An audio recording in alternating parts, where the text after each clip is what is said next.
Okay, cool. So, have started the recording. Cool. So, low voltage circuits and switching. So, what do you think we're talking about when we talk about the idea of low voltage circuit switching? What could be included in that? Light switches? Yep.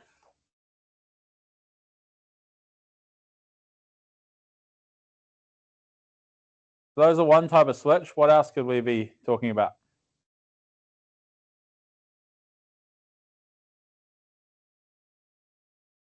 Switchboards? Yep. Oven switch, relays? Yep.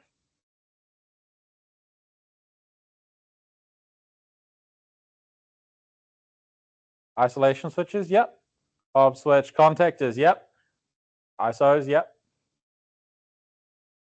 Control circuitry? Yep. So, just going back to what we talked about last week with diagrams. So, we've got different types of diagrams. So, the block diagram, it shows the major functional components or systems, how they interconnect. So, it's very low level of detail. It's concept only. So, basically, you've got, say, your sensors feeding into your control panel, which then has your motor or your alarm siren. So that's basic block diagram. So it explains the overall system structure, no technical data. It's usually very basically labeled. And it's just got rectangles for components and arrows and lines for signal or energy flow. Your single line diagrams. So these are the things that we are going to get you to draw for your switchboard when you come to block course. So they represent power distribution systems using single lines for multiple conductors. So most of the time we're just looking for a single line to represent 1 to 3 phases and possibly neutral and earth at the same time. It's low detail. It's used for planning or analyzing your systems and switchboards, substations. There's standardized symbols, and it simplifies a lot of 3-phase systems into one line. And normally they will have a diagonal line with how many conductors are in it. So 3 lines, 3 conductors, 3-phase conductors. Your circuit diagrams, they're the actual electrical components and how they are electrically connected. It's got a medium level of detail. It's used for design, construction, and analysis of electrical circuits. Accurate electrical connections, symbols for all components. Your wiring diagrams, they illustrate the physical layout and wiring between components. It's got very high level of detail. Installation troubleshooting for electricians, so it's easy for us to diagnose what we're looking at. It's realistic or semi-realistic layout. Wire paths are shown clearly, and it shows the positions of electrical components in a building or space. Medium-high detail, good for planning and verifying installations locations. It's usually included in the building layout, and it's got physical positions. So that's kind of what we were drawing last week when we drew the location diagrams, but not quite a wiring diagram. Cool. So these are what we talk about when we talk about switches. So we will actually draw up some circuits in a little while, but I'll just go over. So single pole, single throw. So if we look at the one at the top left, so it has one pole and it only throws open or closed. So it can only be connected in one position. So it's either on or it's off. And then below it, we've got single pole, double throw. So this is our standard light switch. It has one common terminal and 2 switching options. So it's either connected to the top or it's connected to the bottom. So it's single pole, double throw. So that's every light switch that we normally use. So your everyday light switch mech is a single pole, double throw. And then when we move over to the right, we've got double pole. So this is for your 3-phase isolators or your 2-phase isolators. All good, Levi? So yeah, single pole is 1 on its own. Double pole or triple pole, 3-pole, 4-pole, they switch whatever amount of poles, it switches that many when you operate one mechanism. So you could have one rotating isolator that's switching 3 phases or 2, depending on what isolator you're using. And then obviously double pole, double throw, it switches between two different positions. So this could be your forward and reverse control for a motor, although they're normally triple throw because they have on forward, off, and on reverse. But what could be an example of a double pole single throw switch?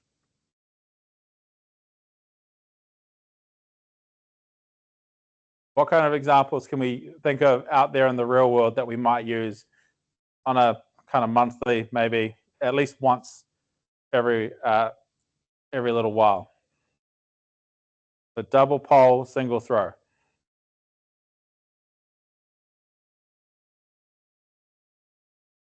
Yep, an RCD is technically double pole single throw.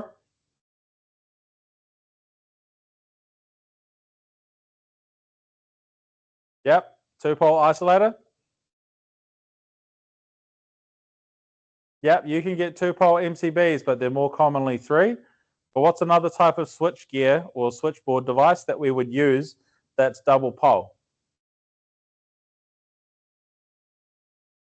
RCBO is double pole, just like an RCD, yep. Two pole relay. No, an intermediate switch is double throw. Double pole single throw. Yep, main switch. A lot of times main switches will be double pole single throw, especially inside of a meter board, because you will have your incoming, goes to the main switch, then goes to the meter, then comes back to the main switch and goes off to all your breakers, your RCDs, all that kind of stuff. Yeah, it is quite common to get single pole double throw main switches. Sometimes if the wholesaler runs out, you use a triple pole. So that's what we mean when we say poles and throws. It's very different from when we talk about gang. So 3-gang switch, 2-gang switch. Basically, we're saying when we talk about the gang is how many people are in the gang, how many people are hanging out at the switch location, I guess. So that's what we mean, the terminology we use to say a plate that has multiple light switches on it. Cool. And so this is a 3-way intermediate switch. We will come back to this. I'll draw it out stage by stage rather than you guys just looking at it. So this is auto manual switch with a daylight cell. So who has installed a auto manual switch? And what kind was it? Because there are multiple kinds.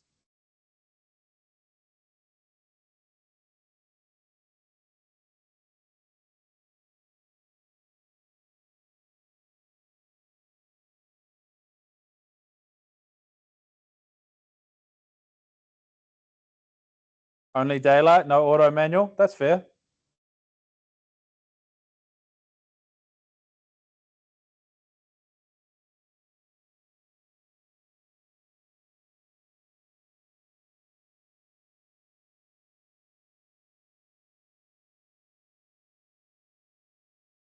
So you'll get normally two different main types. So we'll use the type definition first. So you'll either have switchboard mounted or light switch mounted. Yep, 3-position knob for a security switch. Yep, so the ones that come in a switchboard look like a circuit breaker, but when you push them, or a normal like main switch, but when you push them up, they're in either auto or manual mode, and when you push them down, they're the opposite. And then the ones you get at the light switch can either be rotary or similar to the switchboard one, where it's a slide. So you can slide up for auto, in the middle is off, and down for manual, or vice versa. And yeah, the other type are the rotary that Jordan has installed. But yeah, they're mainly used for controlling daylight sensors in everyday use, but they can control other things. So you can turn a gate or a roller door between automatic and manual mode. So when you switch it to automatic mode, it'll work when someone, you push the up button, it goes all the way up. You push the down button, it goes all the way down. Or it could work on the safety beams, or it could work on the access control. But if you put it into manual mode, then it might actually allow you to use the buttons that are on the control. So there are all kinds of applications for this auto manual switch. It's all up to your imagination as to what you can use it for. I'm sure if you guys think about it, you can think of a few things that you want a manual override for, and that's what this allows you to do, to manually override the normal controls.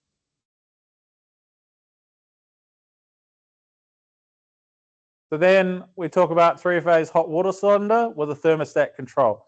So the only difference between this and a single-phase hot water cylinder is the amount of phases that's connected. So we have the three phases, L1, 2, and 3, connected to an MCB, going through a contactor or a thermostat control to an isolator to an elements. I will draw a single phase version of this a little bit later, but you see there the thermostat is what turns on and off the contactor, which allows the hot water cylinder to heat up and then once it's reached temperature, cool down. And this is your standard three-phase motor DOL starter. So who can tell me what DOL might stand for?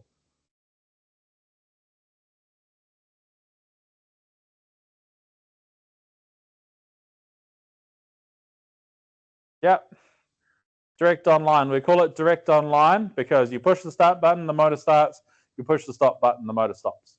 That's all it is. It's direct online. It's directly controlled motor. So it only has one start, one stop, an overload, and a contactor. So a lot of the times you will not actually wire these up for DOL controls. You actually buy them most of the time. And this is kind of what they look like. So you will bring your phases into the DOL. Usually they'll just have 4 terminations. And if you notice, if we go back one, this is a 400 volt circuit. How can we tell it is a 400 volt contactor or 400 volt coil?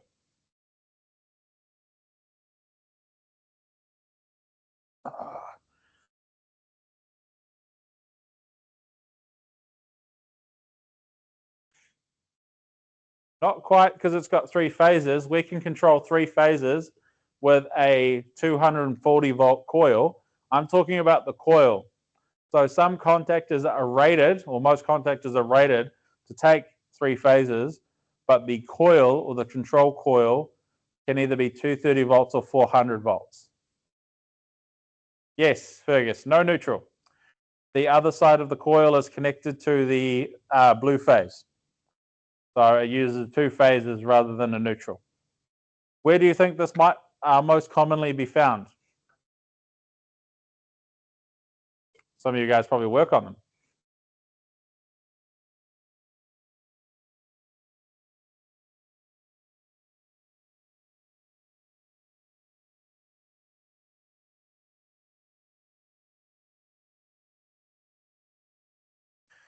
Industrial sites? Possibly.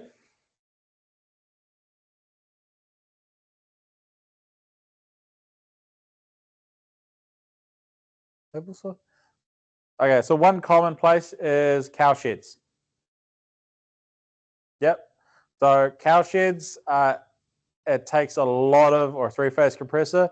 Yep. So a cow shed, you got to run those cables a long way. So sometimes, especially in the older ones, it's cheaper just not to run a neutral. So you'll probably have a transform or a small transformer out at the shed, which will take your 3-phase and delta and turn it into a star, which will give you your neutral point. So it's becoming less and less common, but they are still out there. And you guys need to be aware when you go to look at your contactors, double check the one you're replacing is 400 volt or is it 230 volts. Make sure you don't buy a 24 volt DC contactor to replace a 230 volt contactor. Does anyone know what will happen if you replace a 230 volt DC contact with 24 volt, a 230 volt AC contactor with a 24 volt DC? Yep, melty, blow up, but they do something else really fun before they go bang. They sound like a machine gun. Yeah, I have done that mistake once when I was an apprentice. Scared the shit out of me. I will not be doing that again. But yeah, as I said, they kind of look like this. So you just have an earth connection inside of the DOL. That's not a fuse, it's just a connection point. And that's the PowerPoint they gave me. So now I need to stop sharing. More share board.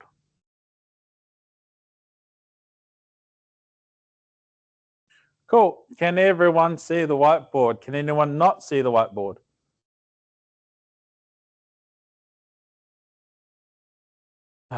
This always happens.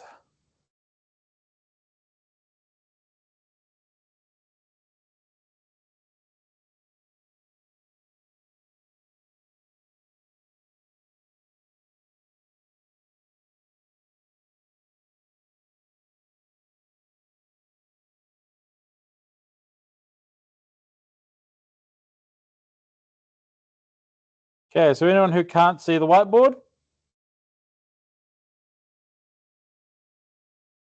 There is a link to the whiteboard. I can see if you're trying to draw on it. Please refrain from doing so. Cool. So now that I have the whiteboard, so when we talk about lighting circuits and lighting switches, we tend to normally talk about either one-way, two-way, and then anything beyond that point.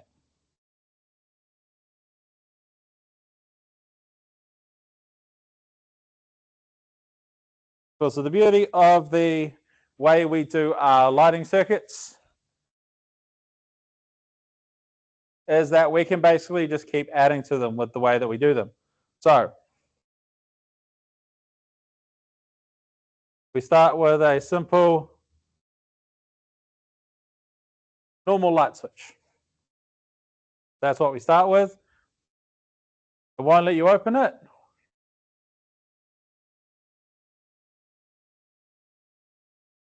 Right.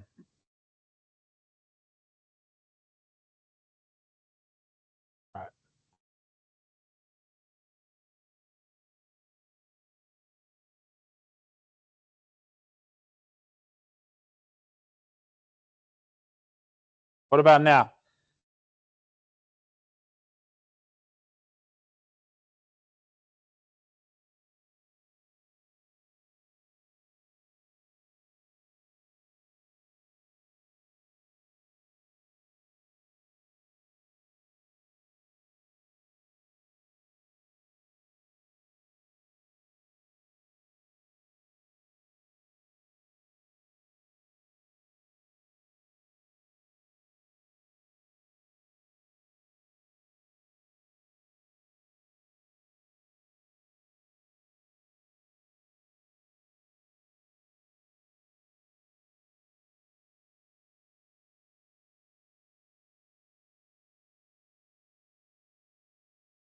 Cool, sweet.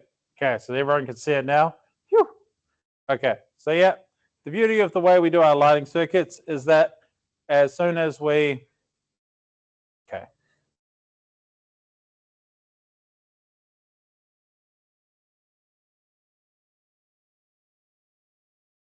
just setting it up so that, okay, Jack, but you can still see you can see the screen now. And yes, I know you can see the chat window. Unfortunately, I have to divide the screen in order to, oh, actually, no. Yeah, I'm only sharing the window. Sweet, cool. But yeah, now that we move on, so yeah, we've started with our single light switch. So what we do, we bring our feed in or our our line, and then we can come from here off to our light, ignoring the neutral for now. Yeah, pretty straightforward light switch. Flick it on, light comes on, flick it off, light turns off. Cool. But now the client wants to control the light switch from the other end of the hallway. So we add another light switch at the other end of the hallway. But now we need to do things a little bit differently. So we get rid of the line going to there. And then we need to, what kind of cable do we normally use to do this setup?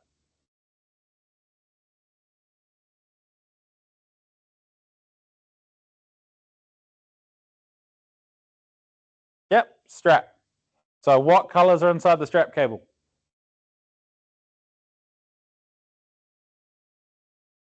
I hate 1 mil, but yes, you can use 1 mil. Red, white, and blue. Cool. What we're going to do, we're going to take the red, we're going to run it straight down the middle. We're going to take our white, or in this case, yellow, because I don't have a white, and we're going to draw it, run it between these two, and then blue.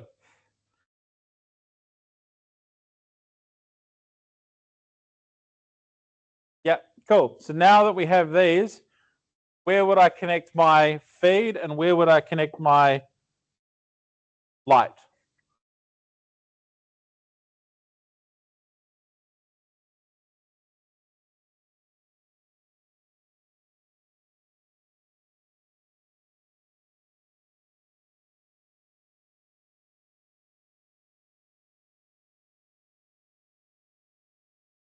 Bit of a contentious ask, but where would I put my feed and where would I put my control?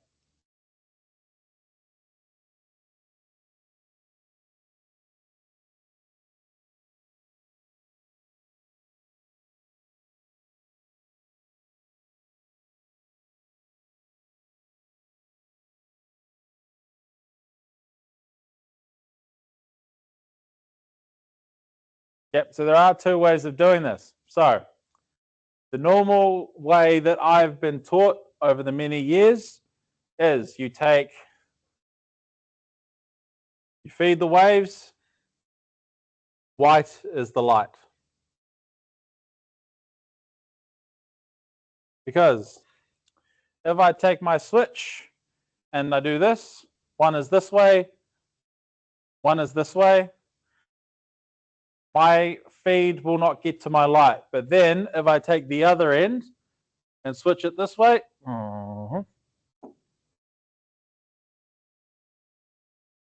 sorry guys, switch it this way, my line will come down my blue, come up through the switch, go through the red, and then go up to the light.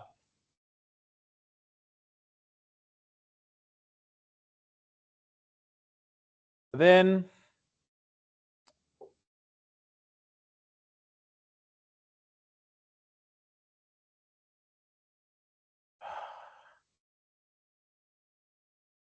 if I have my switch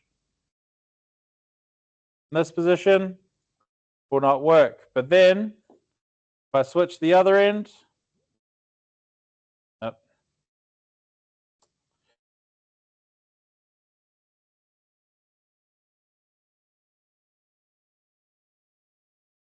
I'm still getting used to this, guys. If I have this switch in this position and this switch in this position, it'll come through the red, through the white, and to the light. That is one way to do it.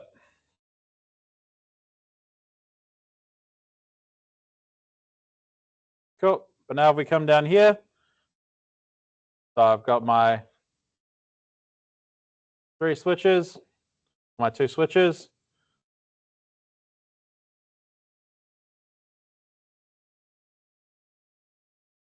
I've got my yellow at the top, just like before.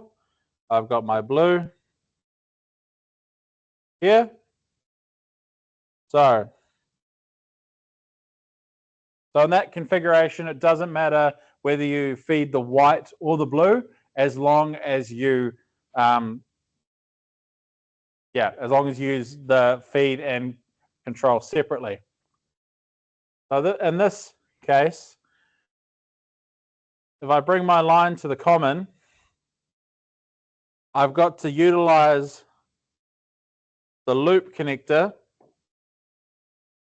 for my red, which then goes off to my light. So why might we use the method I described first versus the one I used second?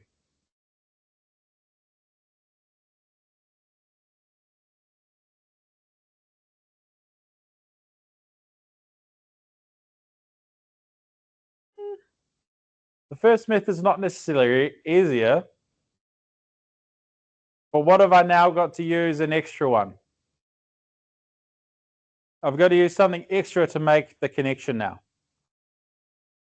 Because I've used up my loop terminal, what must I use to connect something else?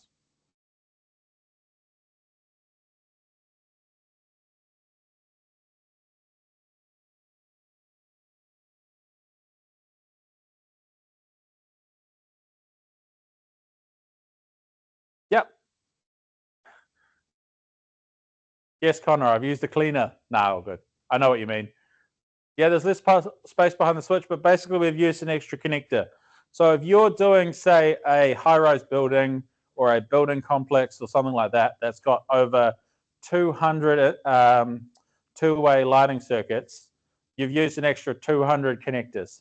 So some companies, they don't want to spend extra money on a couple jars of connectors. Other companies, this is easier, just use the connectors. All depends on what kind of company or what kind of Sparky you're working for. I was taught how to do it the old way. The main thing is to make sure that the whole company uses the same method, or the whole job uses the same method. This is because if two guys fit off each end of the two-way or the intermediate circuit, then you're going to have issues with switching, especially if one's doing red common, one's doing blue common, one's doing white common. It'll cause issues, which is why when my old company did a retirement village with over 500 apartments or something ridiculous like that, they had to basically mandate a way that the company going forward was going to do lighting circuits like this.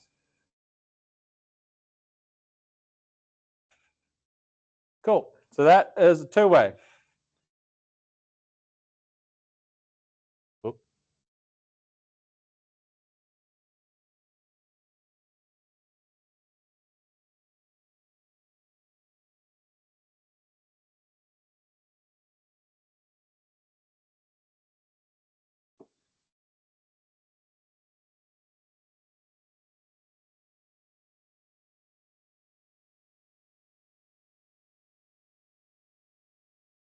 Cool. So now that we've done our two-way, we can then look at doing an intermediate switch circuit. So we're only focusing on the phase conductors at this point. Earth and neutral don't really change all that much.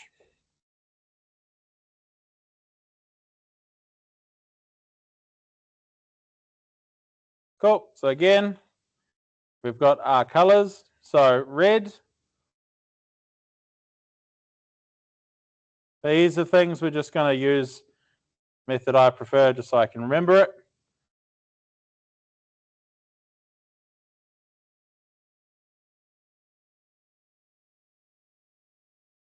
Cool. So with our intermediate switches, how does anyone know how they normally operate? How does an intermediate switch normally operate?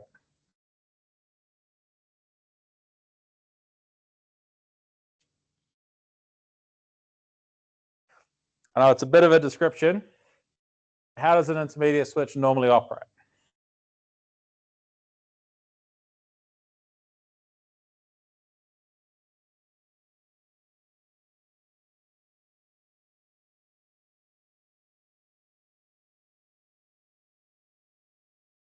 If you're not sure, or you're unsure, or you have no idea, feel free to say that.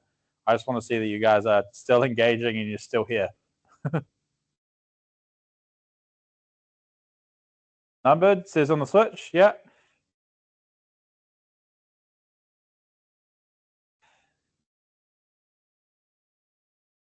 Like an X pattern, yeah. Cool. So we'll number them. So 1, 2, 3, 4. Again, this is just generic labeling. It's different between like Legrand, PDL, Hager. They're all kind of different. But yeah, so it's either straight through or dotted line. So it's either straight through or a crisscross. Those are the two ways that it switches. So what is the maximum number of intermediate switches do you think we can add?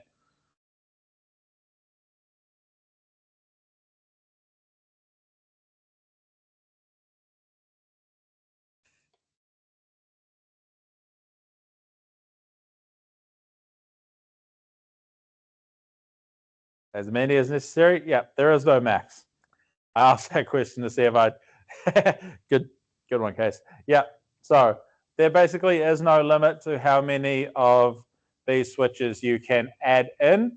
It is literally a case of how many does the client want. Most I installed was 14 because they wanted a light switch outside of every room at a boarding complex. Again, that is entirely up to the client.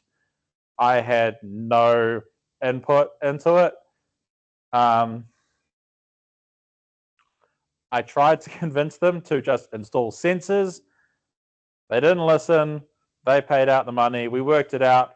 The cost of them, yep, that's what we tried. That's the motion, the sensors that we were talking about. Yep, we worked it out. It would have cost a third of the price if we'd installed sensors, even though the sensors were more expensive than an intermediate switch, because they lost much more money in labor. Yeah, some clients should not be trusted with the amount of money they have to spend.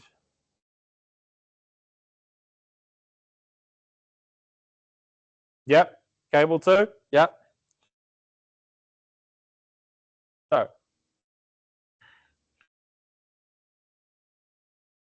we talked about the switch mechanisms. Talked about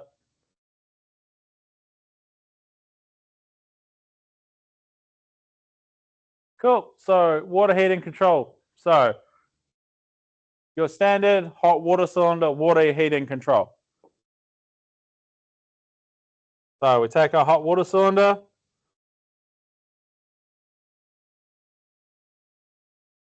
Cool. So we have a neutral connection to our element.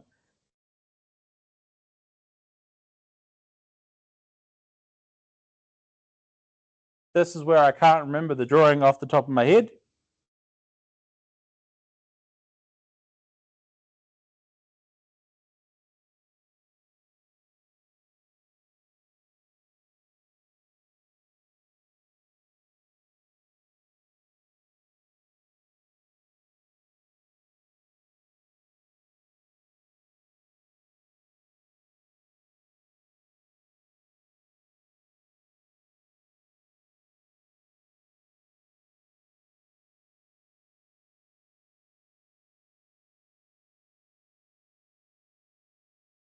Really wish I could find the one. Oh, one moment.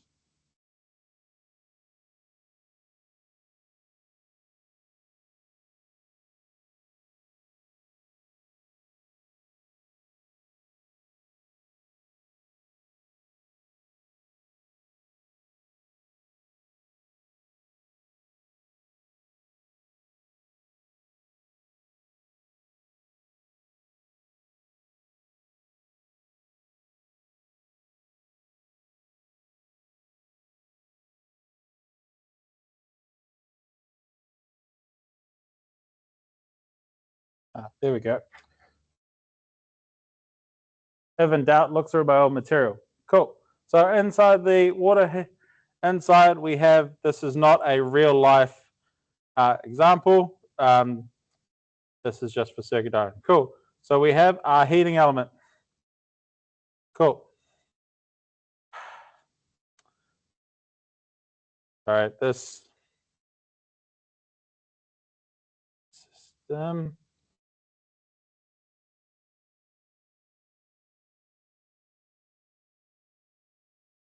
Cool. So we have our heating element inside the hot water cylinder. This has a neutral connection. Then we have our earth connection, which is connected to the frame of the hot water cylinder. Then we have our phase connection. So for our phase, we are going to first come to an isolator.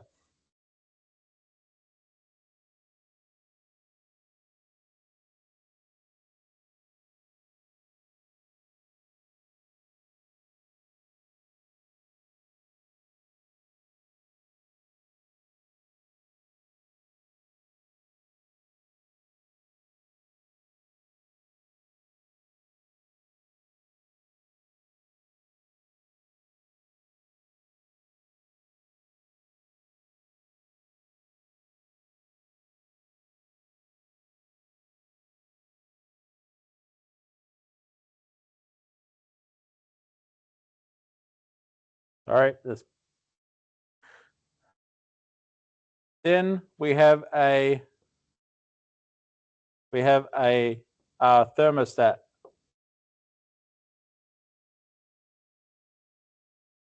So we're going to come into our thermostat to our contactor, which is then going to go to our water heating element. So we have part of our circuit. So now we have our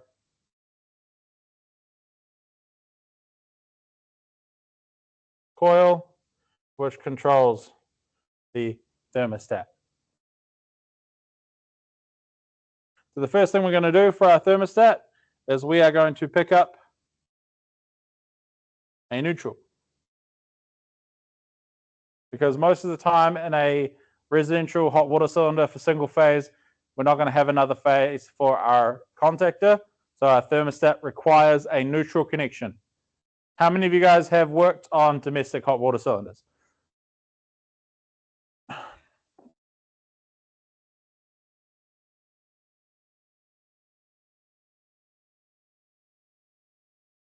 Once? Okay. Cool, Levo, you did one today. We're going to come out to the hot water cylinder. To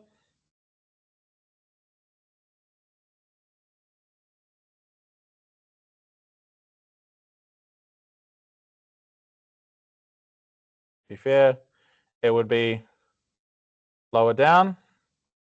And then we're going to have our thermostat. And then we need to come back to before our contactor to pick up our supply. So this very well may be something you are required to draw at a block course in the future, or as part of your night class, your online learning. So please feel free to screenshot what you can see now before we move on.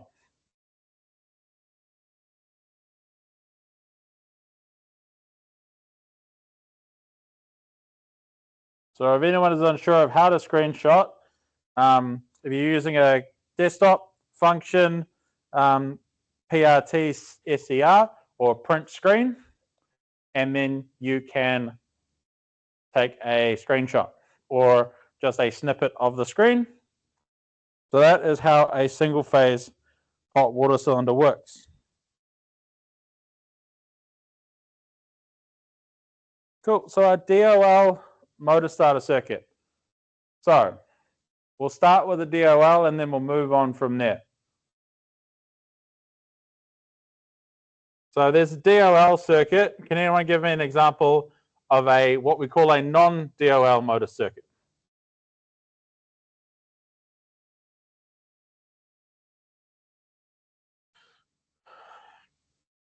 Okay.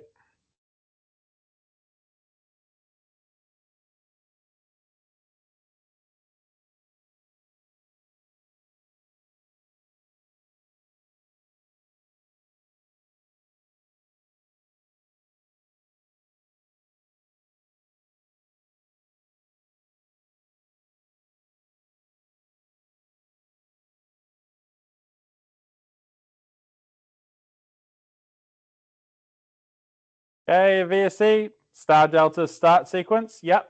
Soft start and VSDs. Yep, they are a device that does allow you to change the speed of the motor. But what other kind of starter circuits?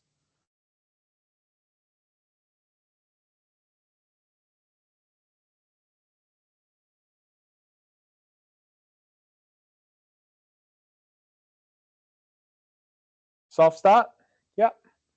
Cool. So these are the components for a normal DOL starter.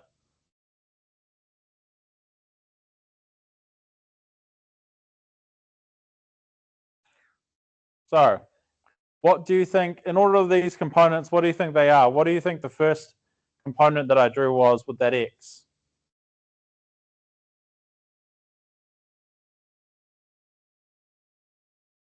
Yep, so the first one,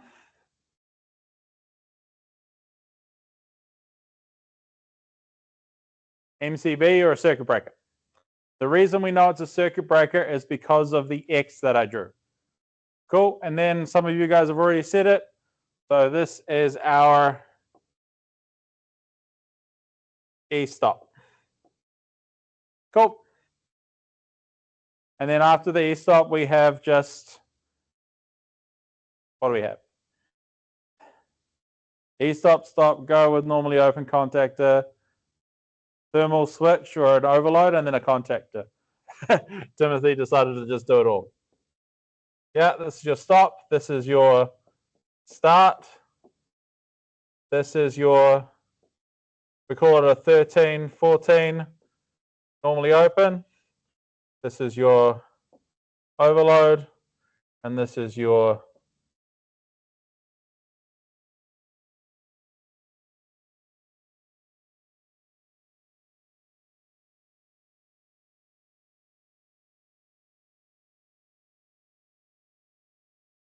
coil. So that is your standard DOL circuit drawn start to finish. So once we know that, we can start to add extra things. So someone mentioned star delta. Right.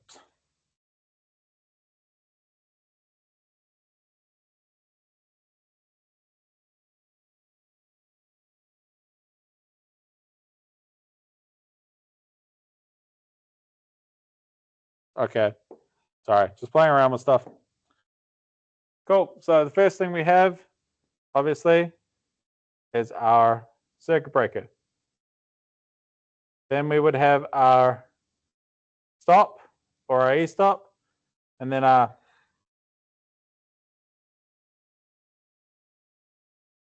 normal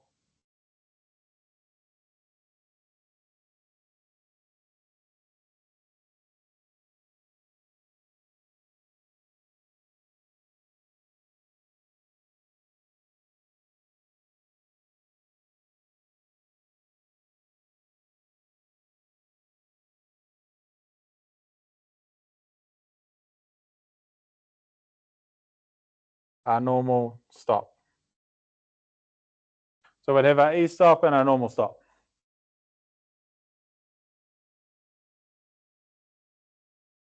Over too long. Then we would have a split.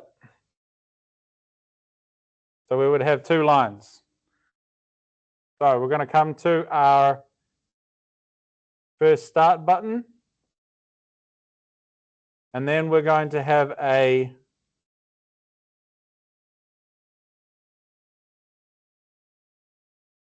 piece. Get rid of the stuff that's up here.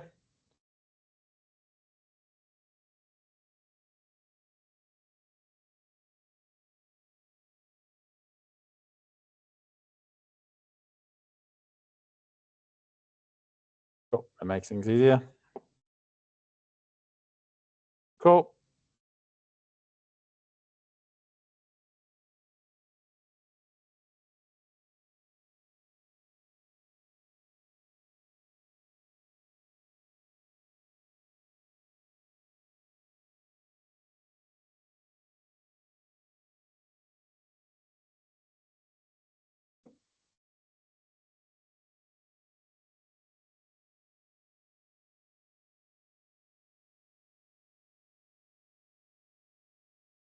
So we have our hold contact and we have our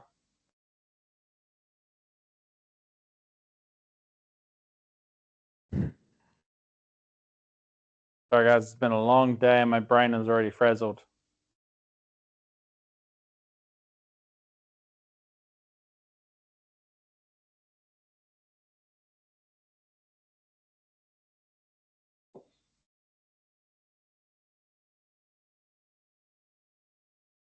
I've drawn this out so many times and now my brain is all of a sudden thinking, what the F am I doing?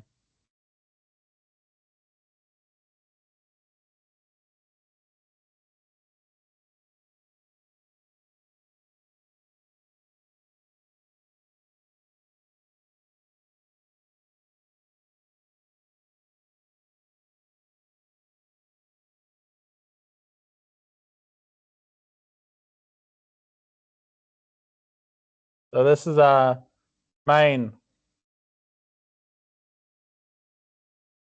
we call our main contactor, and this could either be neutral or it could be another phase. So that is our main contactor.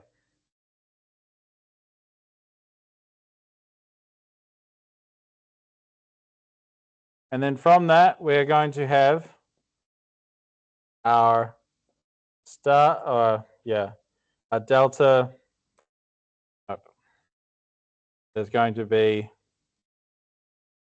star to delta timer. So why do you think we need a timer?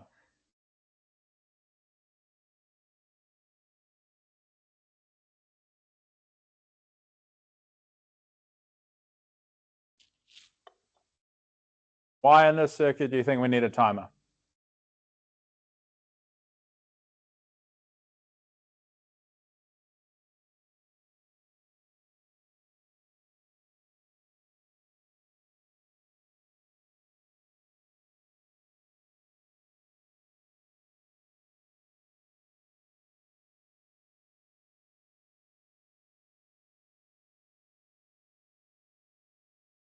Yep. Otherwise, the configuration won't change. Yep.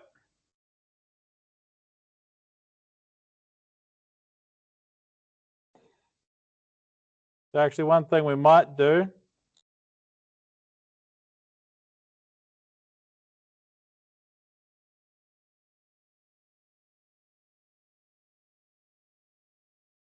why might I put the overload before the timer?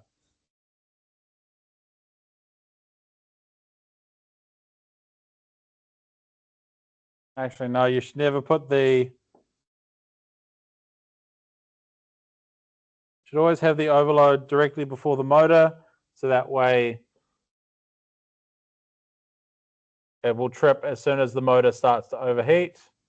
So we've got our 1314, normally open. So now we come down to our, so here we are going to have a couple of normally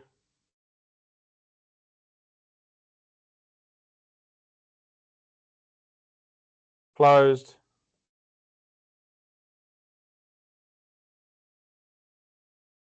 contacts, and then we're going to have a couple of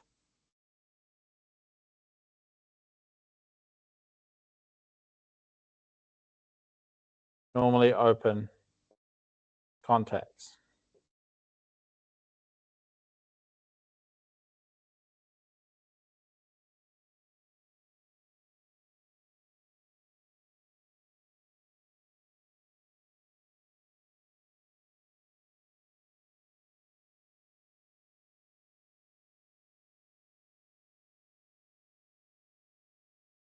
So this would be our star, and this would be our delta.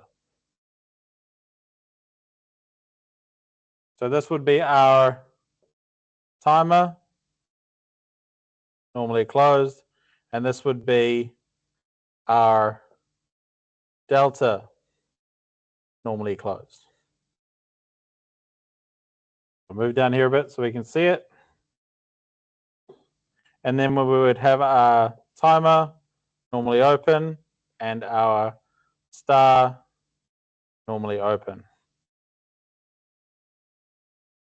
So why do we need these normally closed and normally open contacts?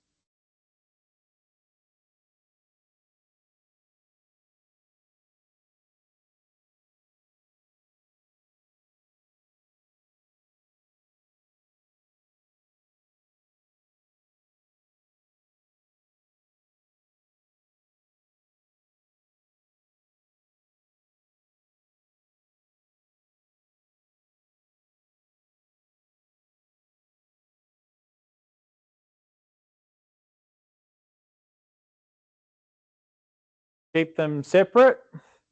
Yep. So why do we need to keep them separate?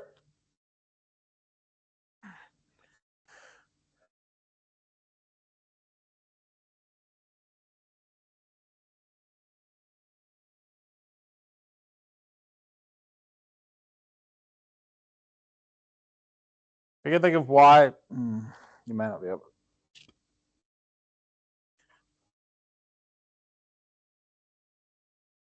Yep, they're different configurations of the motor windings. Yep.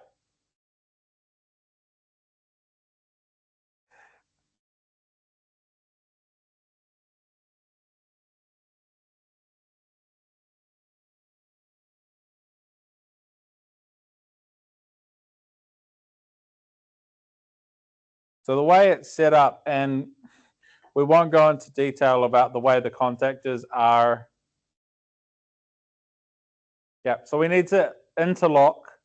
Normally it's either done mechanically, or in this case, we've done it electrically. We keep them interlocked so that they can't turn on at the same time, because basically the star connection is a dead short across all three phases. So if we were to have the star and delta connected at the same time, we would have all three phases connected together, creating a nice big bang. So it would short out all three phases, probably very high current flow. Depending on the type of protection we've used, it may not be enough to handle it, and therefore it would be a very nice big boom. It would not be fun. So that is why we must, when we do this, it's the same with forward and reverse. We interlock them electrically so that we can't try and turn forward and reverse on at the same time, because it would be phase collisions, and then we would have things blowing up.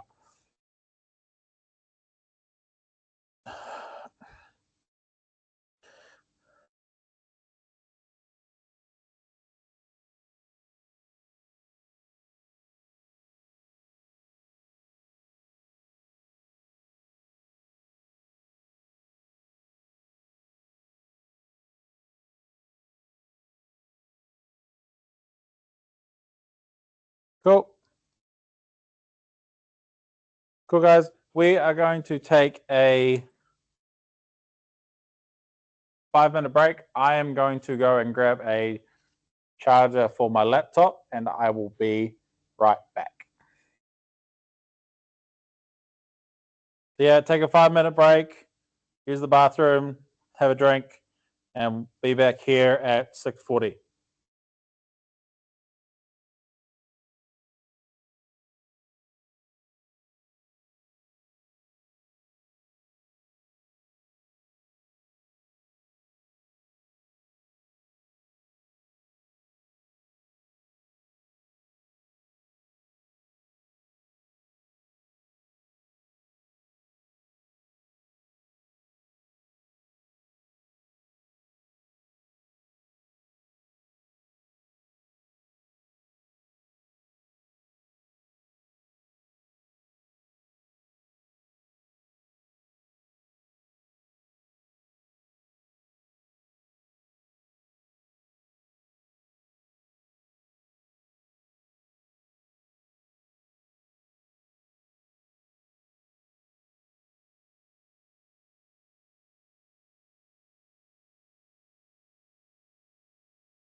Cool. Can you guys hear me? It might be a little bit worse than it was before because I switched to the audio that's connected to the device I'm using. Cool, sweet. So, had a look at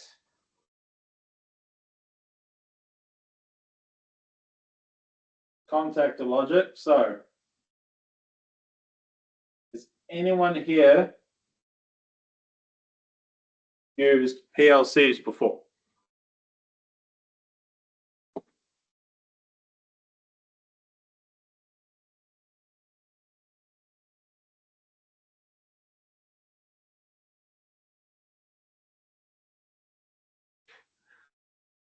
Like to? You've heard of it?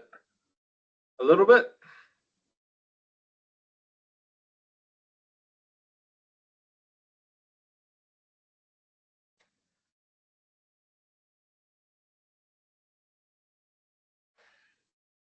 To an extent. What does to an extent mean?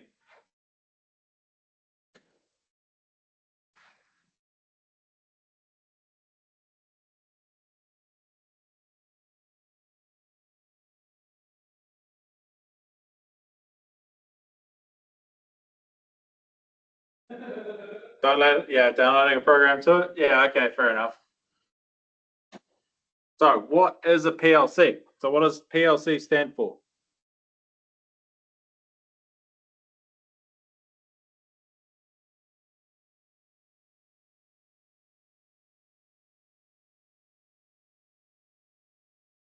Who can guess what?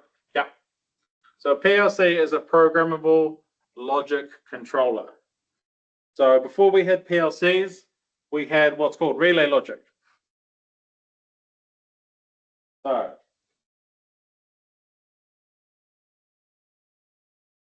the traditional way things are done is we used, or traditional wiring relied on relays. So basically, there would be a whole bunch of relays in a bank, and it would just go click, click, click, click, click, click. It would just click on, click off all day, which means more likely the relays would break down.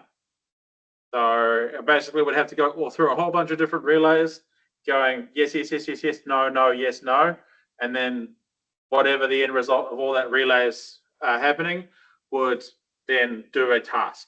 For example, old school lifts.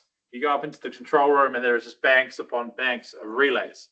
Now, the relay that used to be the size of a massive switchboard can be replaced with a programmable logic controller about yay big.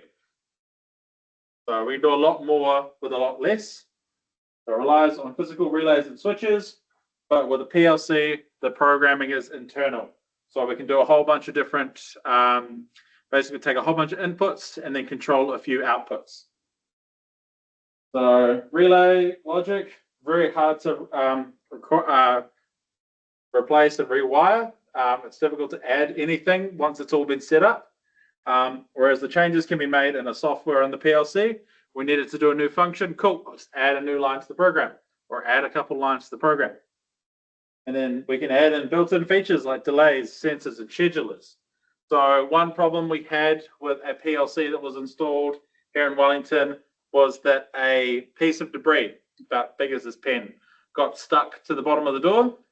So the door went up, and as it came down, it would hit the safety beam just enough that it would then go back up, and then back up, and back up. And it did that all night to the point where the motor burnt out. So the motor was a write-off, and basically when we looked back at the security camera footage, it was the door going up, down, up, down, up, down, and we could see the little piece of, we think it was flax or like a straw that was attached to the bottom of the door. Yeah, something as simple as a straw took out a $350, $500 motor and also burnt out the PLC power supply. Cool. So the standard way to use it is called ladder logic. So it basically looks like a ladder with different rungs being different lines of the program. Cool. So if this is our ladder here, so these are the two rungs of the ladder. We will have your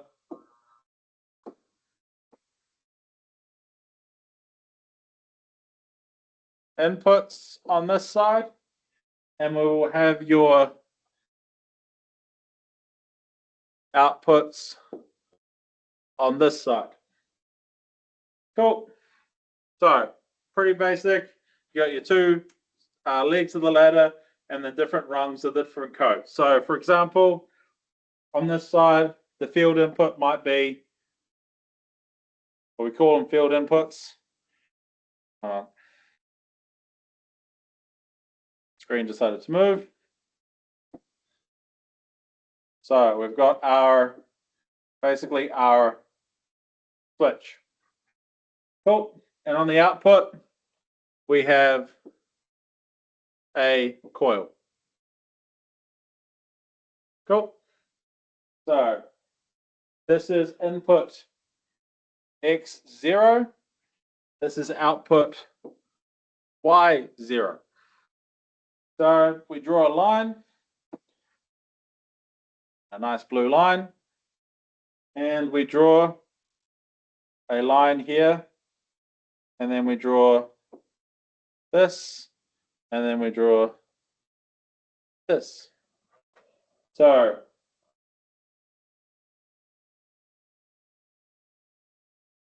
this is your basically your contact or your switch, and then this is your coil or your control. So this would be X0, this would be Y0 or yo. Making sense? Is anyone lost? Anyone got any questions? Feel free to jump in.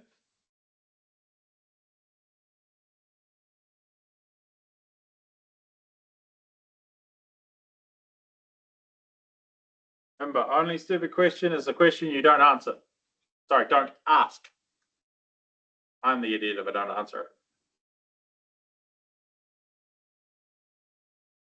Cool, so it's pretty basic right now.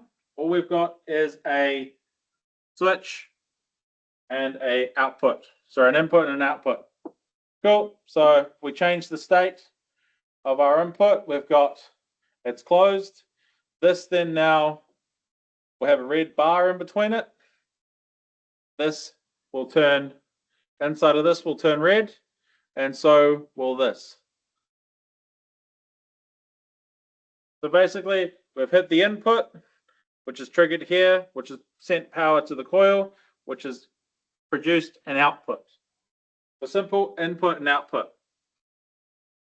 So instead of having a contactor or a switch and a coil, we've now used a single switch and an output. And we haven't done a lot really,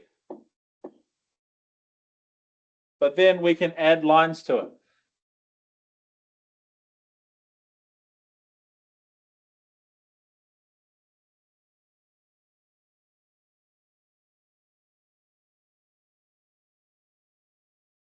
So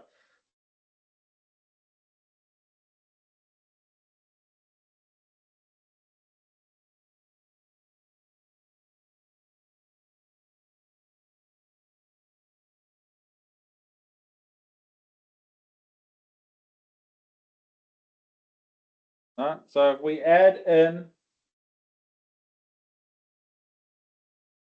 we get rid of this one to start with. I got rid of too many lines. So we add in a ladder back. So for this one, we have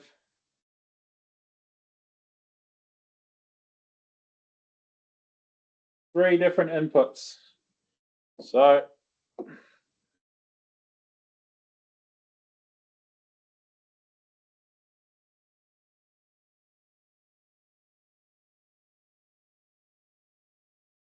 there's still three switches, but now we've got two normally closed and one normally open. So if we add these in,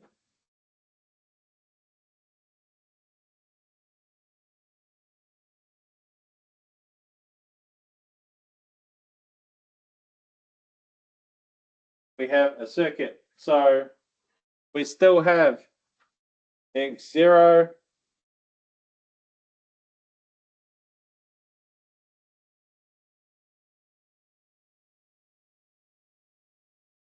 Now we have x1 and we have x2. So we're going to label those x0, x1, x2.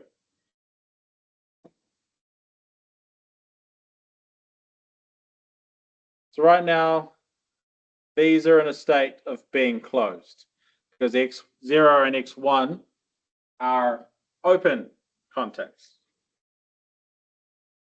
So what we now need to do is, because it's got x2 is a momentary switch, or in this case, it is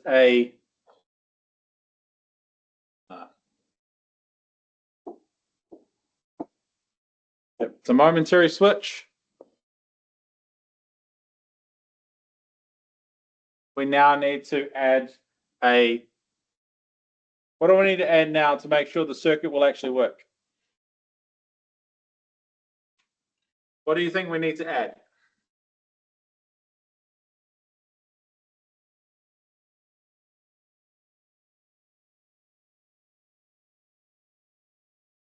Yeah, we need to add a latch. We can do that.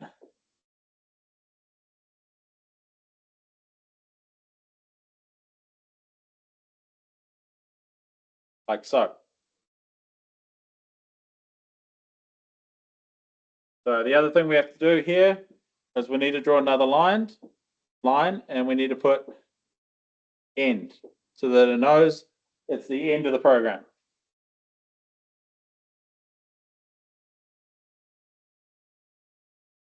Otherwise, it'll keep going down and down and trying to continuously figure what's going on.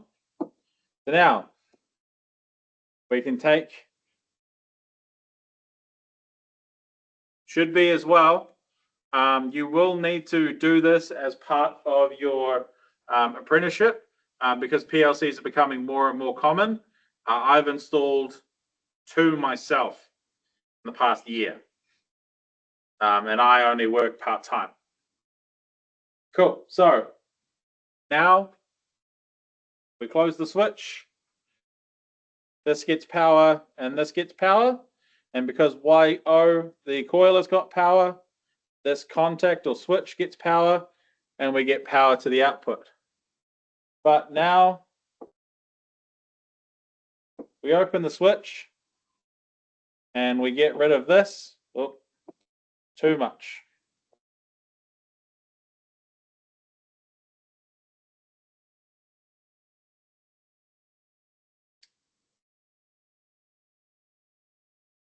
Cool.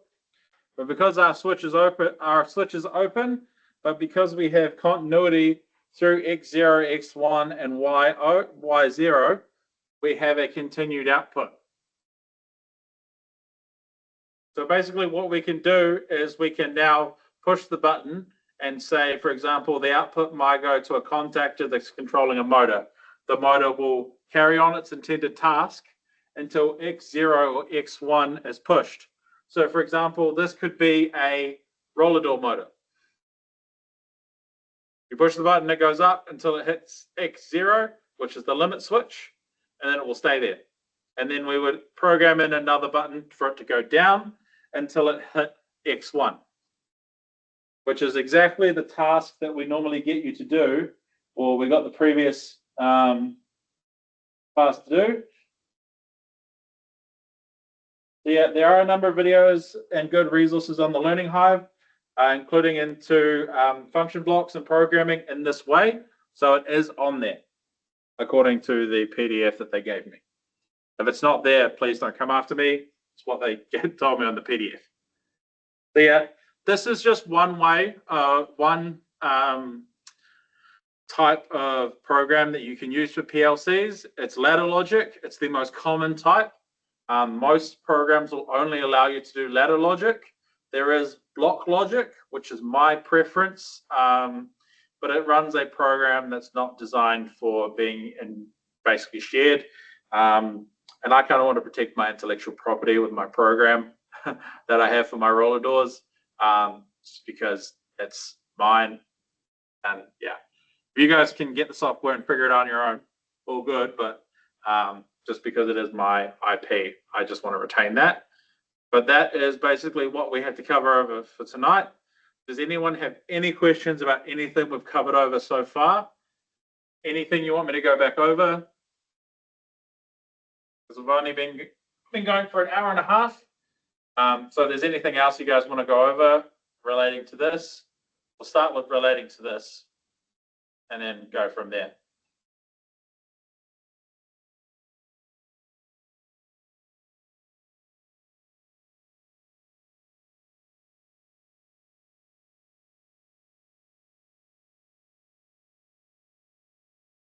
No one's got anything to add? No questions? Nothing that's kind of niggling? So block logic is, instead of having them in a ladder, you put basically blocks for your inputs, your outputs, your delays, your switches, your connectors. So you basically draw lines between the blocks and then join the blocks to create the program. You can then get it to spit out a ladder logic program. But yeah, some guys prefer to do ladder logic. Me, if I can see all the blocks, it makes it easier for me.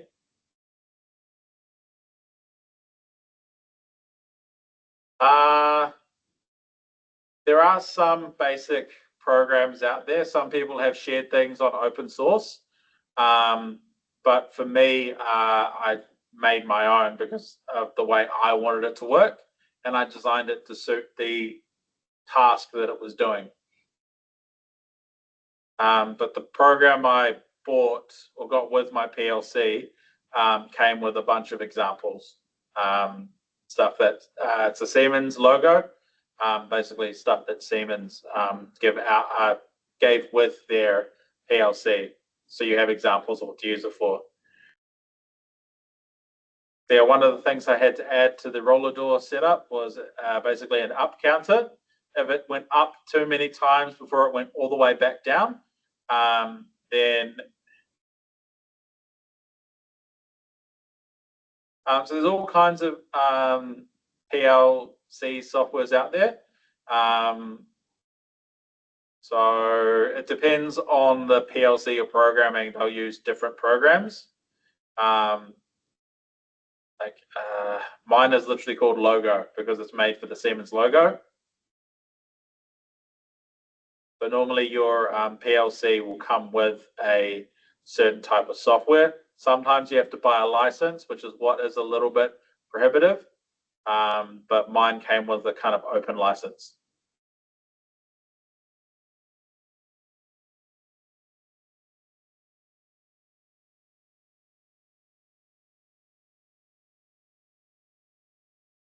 But yeah, there are some kind of basic ones out there that are free.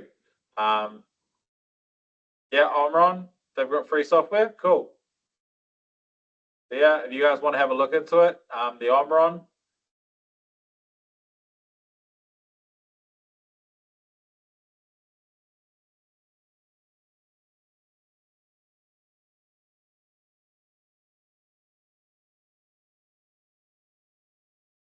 Yeah, when you guys get to your year 2 block course, you'll more than likely be expected to do some of these 3-phase starter circuits, at least a DOL, and possibly forward reverse.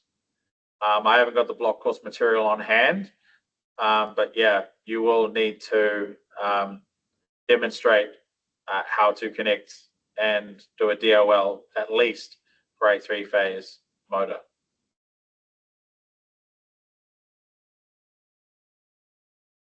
Yeah, you could ask ChatGPT.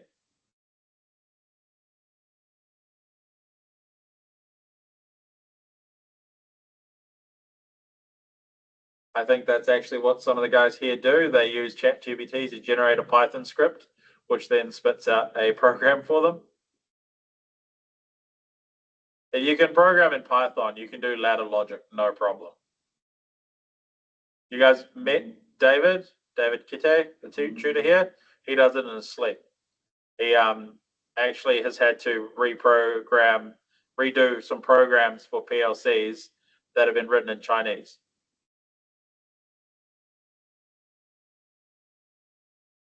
Sorry, Mandarin. or was it Cantonese? I can't remember.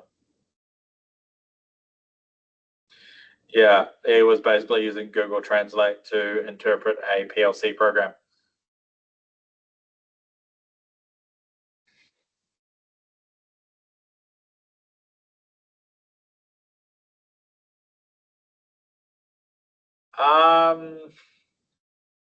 Depending on the program, no, because you can use basically what's called a demo mode or run mode in the software most of the time, and you can test that all of your switches are going to do what you want them to do.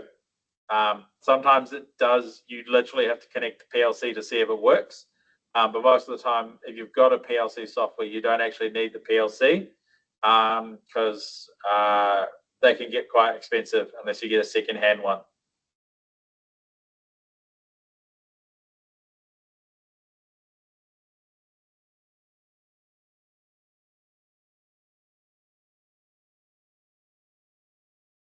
All right. Has anyone got any questions in general? Anything about apprenticeship stuff? Just general electrical stuff? Any questions? And also, Sasha, did you ever figure out what was going on with that those testing readings you were getting? I remember you asked me about it. And we were just, unless we were there, the tutors were like, "Well, no idea." So you guys have already done one block course this year. You'll do it next year. Do you have a grading result? As far as getting onto your year 2 learning hive, Andy, they're just slow rolling some of the crossover stuff. You guys won't have, it's not on Sam's, it'll be on the hive from last year. If you look at your grading report, it should be there.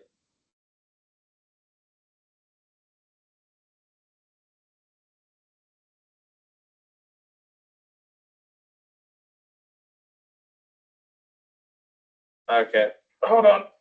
Let me pull up a seat.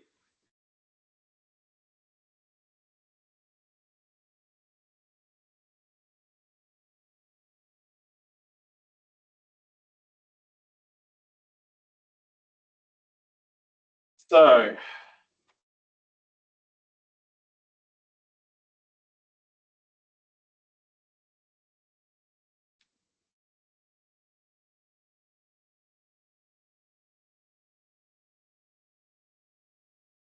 it's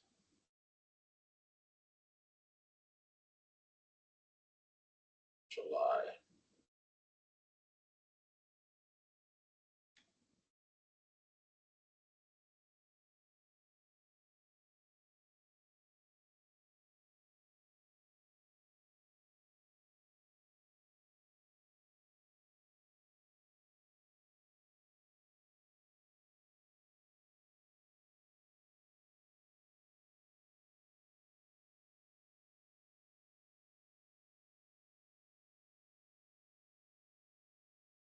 Oh.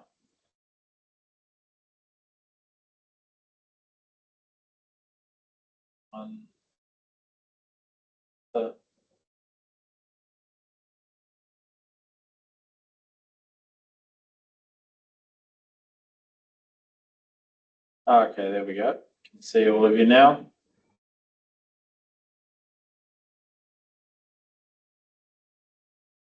Capstone. So who was wondering about the capstone?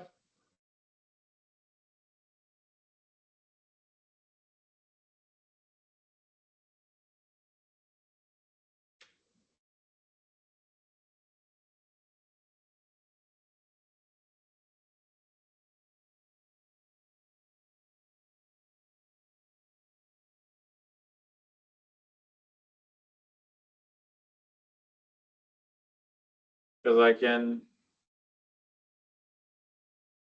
Not sure about your new off jobs. If you're not loaded into year 2, that may be why. No,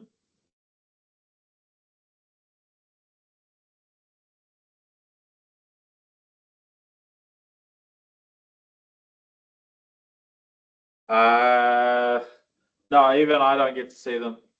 They're trying to protect their questions, basically. Thomas,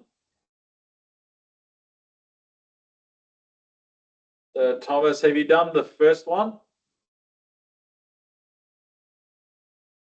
Or have you just not been loaded on to any of the on jobs?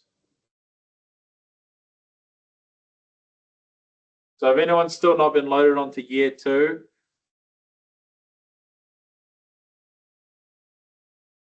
I don't think so.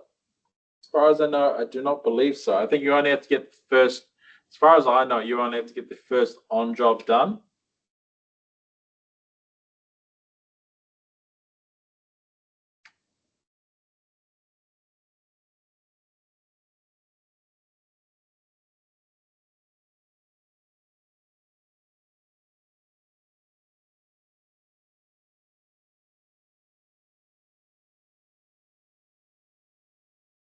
Right. You really need to get onto your supervisors about that. So basically, if you haven't finished the first one, it won't unlock any of the others.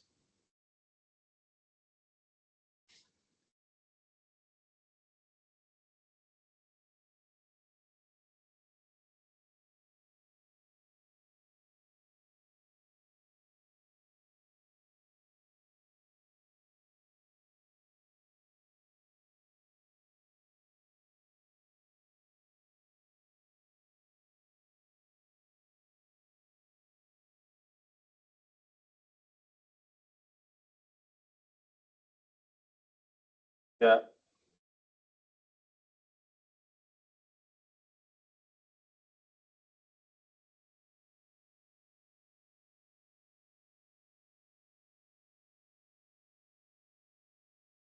Right. So, okay.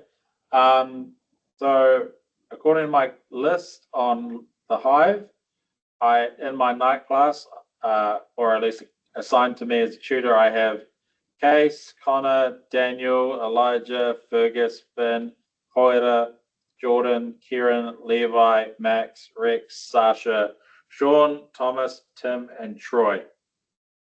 Those are all the ones I have listed on the Hive. If your name is not on there, please hit up your TAs, your training advisors, and get onto it as soon as possible. I know if I read out, missed anyone, and you're with Connexus, I know it's a pain to deal with Connexus, but it's their job to make sure you're signed up for the right courses. So yeah, please get on to whoever you normally deal with for that stuff. Andy, Red's working on it. She doesn't mess around. While I'm thinking about it,